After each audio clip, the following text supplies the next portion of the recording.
E eu estou recebendo hoje aqui uma grande amiga e uma grande, cardiologista, que é a doutora Jaqueline Souza. É sempre uma alegria te ver, doutora. Muito obrigada. Obrigada pela presença, viu? Convite. Agora, eu não assisti, o Felipe estava dizendo que passou no Fantástico até que uma pessoa se sentiu mal, né? Caiu na rua, estava tendo um ataque, você chegou a ver essa notícia? Não vi. E duas pessoas que estavam passando, duas mulheres, fizeram rapidamente a massagem, salvaram a vida fizeram dela. Reanimação. Exato, fizeram reanimação. Como é importante a informação, né? Muito. A gente até fez um programa aqui, lembra? Sim. Acho que a gente pode até repetir. É verdade, explicando tudo. Da reanimação. Que é um procedimento simples, mas que realmente faz a diferença no sentido de você salvar as pessoas. Já falei, lá em São Paulo, quem passar mal, corre para dentro do metrô. E o metrô, os funcionários todos são treinados e tem um desfibrilador, né? Que tem a possibilidade de você reverter a parada cardíaca. Que deveria ter em muitos outros lugares. Sim, com certeza. Né? Mas para você precisa ter pessoas treinadas. Também. E o metrô tem isso, né? O metrô tem isso. Tá passando mal na rua, o hospital tá mais longe, vai pro metrô. Corre pro metrô. Agora eu fiquei assustada, doutora. É muita coisa, 40 segundos passa tão rápido. Então, eu queria até aproveitar e dizer como é importante a prevenção. Porque, infelizmente, as pessoas esperam a doença bater na porta para tomar uma providência. Eu fico injuriada, porque cada vez eu vejo isso acontecer com maior frequência, né? Você sabe que eu sou cardiologista, mas eu faço tabagismo. Então, eu vejo como as pessoas negligenciam. E eu falo, se você parar de fumar antes de ter um infarto, a sua vida é uma coisa. Se você espera ter um infarto para parar de fumar, a sua vida vai continuar, mas é outra coisa. A quantidade de medicamentos que você tem que tomar, a avaliação periódica que você tem que passar, é uma mudança de vida, né? Eu até falo, para parar de fumar, você usa 2, 3 remédios por um período de 3 meses, 4 meses, quando muito 6. O remédio depois que você tem um infarto é pro resto da vida. É aspirina, é o remédio pro stent que tem que tomar para não entupir o stent, é o remédio do colesterol. Mas uma pessoa que já fuma há algum tempo, entenda bem a minha pergunta, eu acho que eu já ouvi fumante falando isso. Adianta parar de fumar agora? Sempre é um ganho? Sempre é um ganho, independente da razão. Se for por doença cardiovascular ou doença pulmonar, um dia está com DPOC, ou parar de fumar é muito benéfico. Agora, claro que quanto antes, quanto mais precoce, melhor. A chance de você não ter doença nenhuma relacionada ao cigarro é muito maior. Então, mas antes parar tarde do que não parar nunca. Isso, sempre é importante parar de fumar. E o que a gente percebe? As pessoas mais velhas que vão parar de fumar já estão doentes. E ao pararem de fumar, o que elas percebem? Um benefício adicional, entendeu? A vida delas muda muito rápido. Eu diria até em uma semana. A pessoa deixa de respirar, passa a respirar melhor. Tossia que nem um condenado, deixa de tossir. Então, a qualidade de vida é significativa. Agora, em relação a você não estar sadio, esperar ter um infarto, coisa que eu vejo com frequência. Eu tenho um paciente, isso é emblemático para mim, eu até brinco com ele. Ele parou de fumar quando ele fez até uma matéria de revista e tal, porque ele parou com 40 e poucos anos e ficou 5, 6 anos sem fumar. Voltou com 47. E aí ele infartou com 52 e eu querendo que ele parasse de fumar. Agora ele parou. Eu falei, agora, negão, você tem que tomar mais 5 remédios. Doutora, eu falei, andar com a fitinha, porque ele é atleta. Então, quer fazer atividade física, então, mas tem um rigor no cuidado diferente, né? Agora, você passa a ser de outra categoria, né? Sim, antes de infartar. Tem que se preocupar muito mais. Exatamente. Então, tem cuidados que ele podia ter evitado lá atrás, precocemente. Agora, se for colocar o peso na balança, lógico, o cigarro pesa muito, mas o que mais pesa também? Obesidade, falta de exercício, o que está levando tanta gente a infartar? No Brasil, hoje, eu diria para você que a população ganhou muito peso, a dieta é muito inadequada, muita comida industrializada, com alto teor de sódio. Então, a hipertensão disparou, obesidade disparou, diabetes disparou. Então, é um conjunto de fatores. O único fator que foi legal, que reduziu, é o tabagismo. Mas, em contrapartida, você teve adicionou-se ao estilo de vida das pessoas, dieta rica em gordura, com comida industrializada, entendeu? Come-se muito mal. As pessoas são extremamente sedentárias, não fazem absolutamente nada. Então, isso é uma bomba relógio. Por isso que no Brasil, a cada 40 segundos, você tem uma vítima de doença cardiovascular. Assustador. E a ausência de políticas públicas adequadas. Teve um boom de 12 anos aí, esqueceram do SUS, né? Esqueceram do SUS. Esqueceram de políticas de prevenção.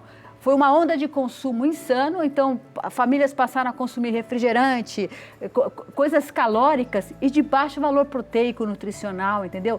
Então, aí disparou o relógio da obesidade, e consequentemente as doenças crônicas vieram juntas. Também. E se a pessoa está mais obesa, ela pode ter hipertensão, e a hipertensão é um fato agravante para... Sem dúvida. A hipertensão é uma doença que eu falo, uma doença silenciosa. Às vezes a pessoa não sente absolutamente nada, mas aquilo está lá corroendo, desgastando todas as paredes dos vasos e propiciando o indivíduo a ter um evento súbito, que não é bom.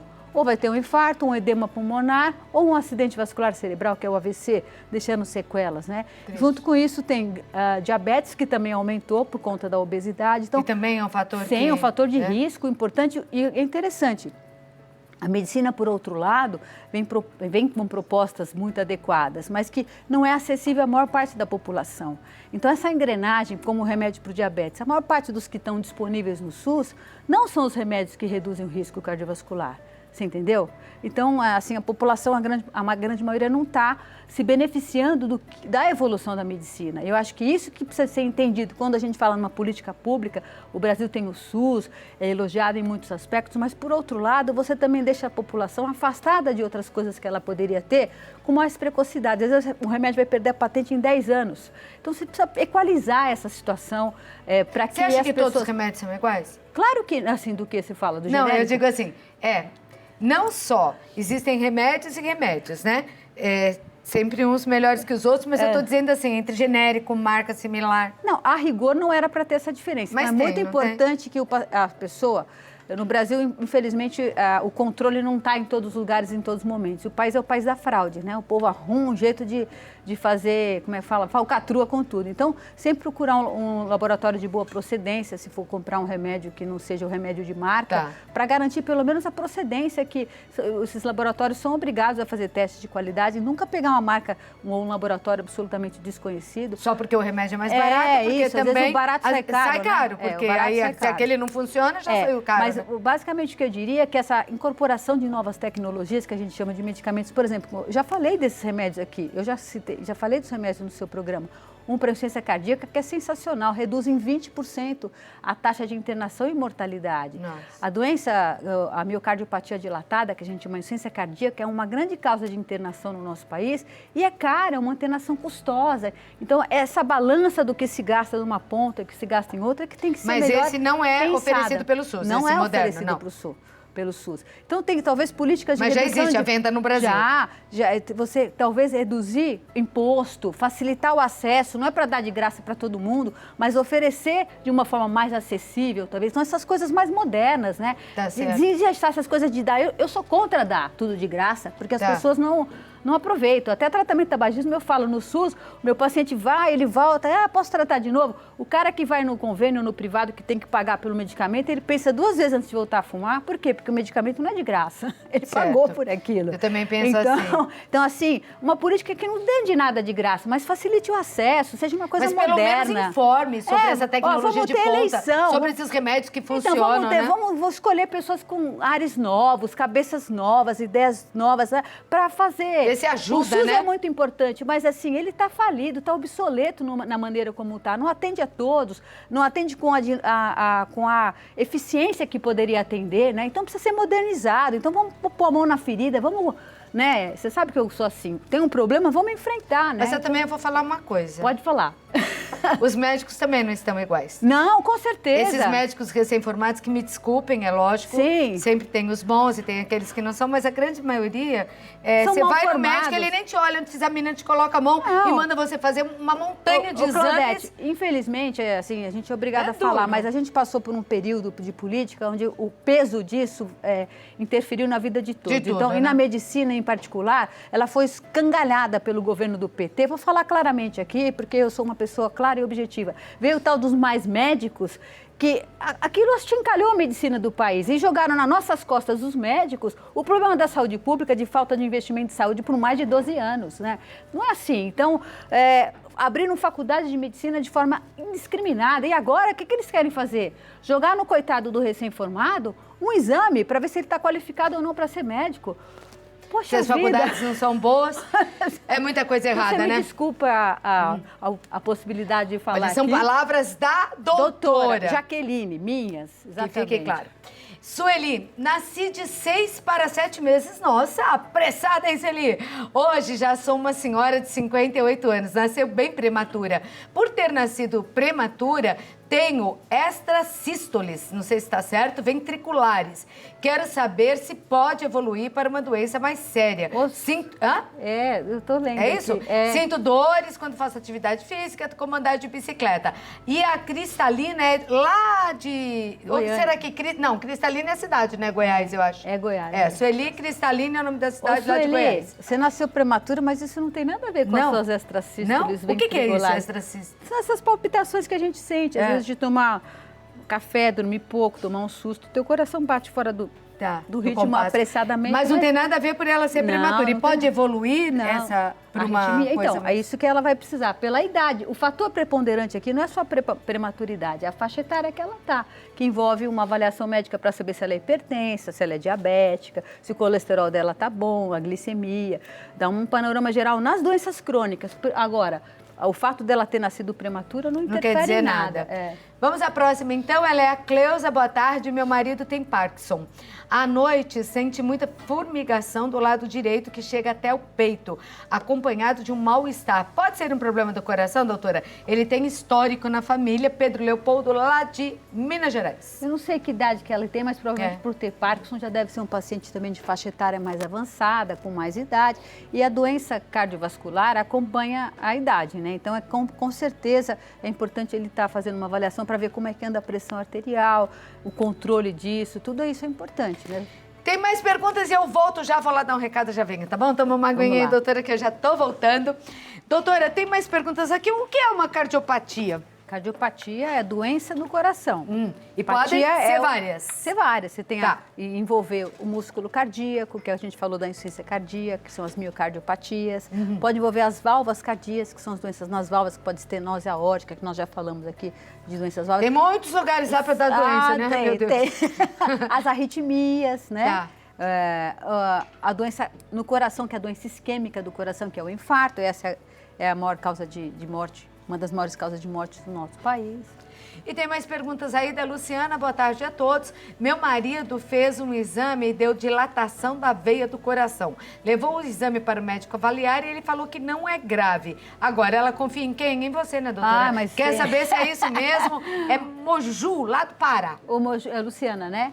Luciana, obrigado pela confiança, mas assim, é importante a gente ser mais criterioso. Quando você fala uma dilatação da veia, pode ser a artéria, da aorta, eu não sei exatamente o que você está se referindo. Tem muitas veias, ó. Não, tem a artéria aorta que você tem que acompanhar para ver se não está formando um aneurisma, que aí muitas vezes, dependendo da dilatação, tem que ser operado, ou o tratamento clínico, quando ele é menor, acompanhando, controlando a pressão.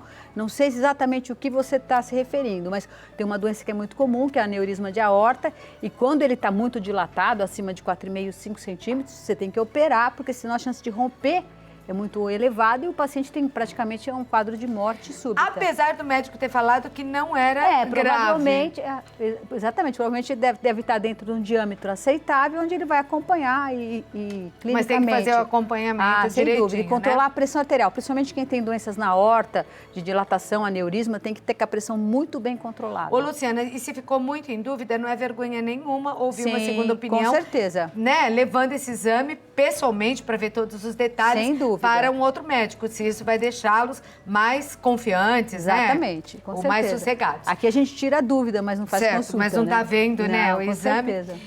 Thaís Campos, boa tarde, Claudete. Oi, Thaís, assisto todos os dias o programa, assim é que eu gosto, Thaís.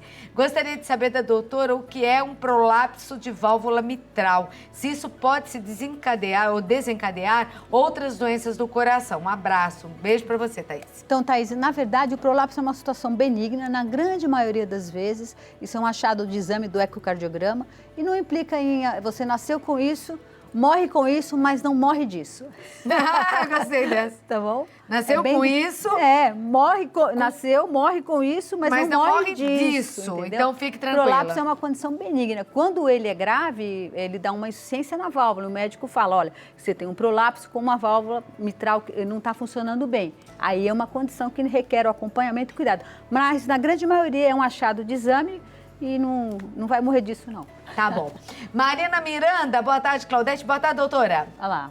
Tive ou tenho uma cardiopatia isquêmica e tenho um stent com 99% de entupimento na aorta. Sinto muito cansaço sempre que aumento o meu andar. Os médicos dizem que tenho dislipidemia por causa do coração. Bom, queria que você explicasse o que é isso, né, doutora? E se é grave, é o que ela quer saber. É verdade que não posso ter infecção de dente? Bom, vamos por partes. Dislipidemia, a gente até falou no último programa que é aquela condição que o paciente tem geneticamente colesterol elevado e que precisa tomar muitos medicamentos, até hoje em dia um injetável. No caso, Marina, se você tiver dislipidemia familiar, você até deve procurar seu cardiologista, porque hoje tem um tratamento muito eficaz, que é uma injeção que se toma quinzenal ou mensal para reduzir o colesterol. E as pessoas que têm essa condição de hiperlipidemia familiar, é uma condição até que você consegue a medicação através do SUS, num programa especial. Por quê? Porque é uma condição de risco. Se ela não abaixar o colesterol, vai entupindo tudo que tem por aí, entendeu? Por mais que você coloque stent e tudo mais, se o colesterol não abaixar, o processo de entupimento das artérias vai continuando. Se você tem, eu não entendi muito bem também se é na aorta, se você tem uma lesão na aorta, você tem risco de ter endocardite bacteriana. Então, toda vez que vai fazer tratamento dentário, toda vez que você tem uma doença valvar, um prolapso mitral com uma válvula insuficiente, uma estenose mitral, uma estenose aórtica, qualquer doença valvar, aumenta o risco de você, ao fazer um procedimento dentário ou fazer qualquer procedimento que há manipulação em bactérias, você pode infeccionar. Então, aí você tem que fazer a profilaxia, tomar antibiótico, tem que falar com o seu dentista. Geralmente, o próprio cardiologista dá a cartinha indicando quais os cuidados que ela tem que ter ao fazer um tratamento. Porque vai mexer em bactérias que podem caminhar para o coração. Vai entrar na corrente sanguínea e vai ter uma válvula com alterações que ela senta ali e faz uma colônia, começa a proliferar e tem uma doença grave que chama-se endocardite bacteriana, tá? Ok. Mas você que tem essa dislipidemia, conversa com o seu médico para ver se não é o caso de você fazer uma avaliação se tem hipercolesterolemia familiar, que é uma condição genética grave, e os remédios do colesterol convencional por boca não controlam isso. Precisa ser essa medicação nova e existe tratamento hoje. Como eu falei, a medicina evoluiu bastante. Muito. E uma injeção por mês? Quinzenal. E Quinzenal. abaixa o LDL colesterol vai lá embaixo e essas pessoas se beneficiam muito do tratamento dessa doença, porque é grave, envolve, tem pessoas com dislipidemia familiar que com 30 anos já está com estenose aórtica por lesão valvar de colesterol, né? Bom, então, olha Infarto. quanta novidade, né? O bom é isso, né? Que a medicina caminha muito. rápido e tem muita coisa para você conhecer. Qual o seu recado final, então, a respeito desse, principalmente, número alarmante aí que eu falei no início eu do queria programa? até aproveitar que no outro programa a gente falou de colesterol. Lembra que eu falei que a gente está fazendo um estudo e muita gente ligou. Só para orientar melhor, o medicamento, a gente tem está fazendo um protocolo com um medicamento que abaixa colesterol para aquelas pessoas que tomam um remédio do colesterol e tem dor muscular. Tem muita gente que ouviu falar, Claudete, que toma remédio do colesterol e sente dor muscular. Então, para essas pessoas que têm dor muscular quando tomam um remédio do colesterol e muitas vezes não conseguem tomar, não conseguem aumentar a dose do remédio e o colesterol ficar elevado, é para esse estudo que nós falamos da última vez. Então, quem quiser ligar, acha que tem essa situação e pode participar do protocolo, liga lá para... Que é importante, é do INCOR? É o da Elaine 3000. Não, eu estou dizendo esse protocolo. É do Instituto do Coração em São Paulo, sim. Então. E se você quiser participar disso, que legal, participe sim. Se você for aí de São Paulo, especialmente capital, melhor ainda, não é? Sim. Para essa participação. O telefone é 11 3675 2629, tá certo? Então, 11, se você tem colesterol alto, se toma remédio e por isso sente dor muscular. Isso. Aí vai mudar o remédio, é isso, Na né? verdade, Pra vocês a gente fazerem esse reduz a estudo. dose para que ele possa usar a estatina, que ele já está tomando na menor dose que ele tolere, e aí é sorteado para participar ou tomar o medicamento verdadeiro ou o placebo. É um estudo, né? Um estudo para você do avaliar se essa redução... É um estudo, na verdade, internacional. Multicêntrico, onde o nosso centro é um dos centros que participam. Que bom. Para ver se esse medicamento realmente vai se vai se comprovar como mais uma opção terapêutica. Bom, é um estudo, um protocolo médico e fazer parte dele vai ser bem importante, então, né? Você sabe, vai poder estar ajudando aí as futuras gerações. Os medicamentos para serem liberados, as pessoas às vezes não sabem, rapidinho. Tem fases, né? Então, fase 2, quando você está lá no laboratório pesquisando, testando em animal, depois vai para a fase 3, quando você vai testar em humanos com um controle que é um placebo, e fase 4, quando ele já está no mercado, mas você quer estudar em populações gerais especiais. Então, toda uma sequência para um medicamento chegar na farmácia, não é fácil não. Anotou? 11-3675-2629 ou ainda no site deixedefumar.com.br. Obrigada, doutora, por ter vindo, um abraço, até Muito a próxima. obrigada, eu que boa agradeço, viagem viu? de retorno a São Paulo. Obrigada, viu? E um beijão a todo o pessoal lá do Instituto do Coração em São Paulo, tá?